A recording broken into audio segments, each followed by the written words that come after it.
Менде сыйкыр бар дейсизби? Кара дуа бар дейсизби? Көз тийгенби? Жин киргенби?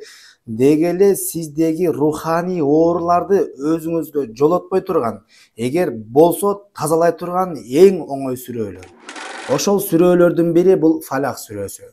Аллах Таала Куранда пайгамбарыбызга Ауду биллахи минеш шайтанир раджим Бисмиллахир рахманир рахим Кул аузу би раббил фалак.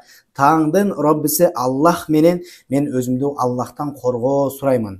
Мин шарри ма халак, бүт жаратылган нерселердин жамандыгынан өзүмө коргоо тилеймин. Ва мин шарри госикин иза вакаб, каптап келген караңгылыктын жамандыгынан мен коргомун.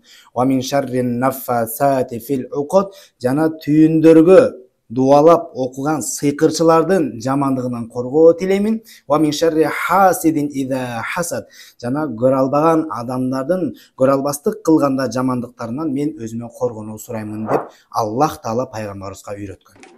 Жана дагы астына төмөндөгүнө жазып койгон Ихлас, Фалак, Нас сүрөлөрүн эртең менен кечинде 3 жолудан калтырбай окусаңыз, сизде сыйкыр, жин, көз тийүү деген нерсе такыр болбойт иншаллах.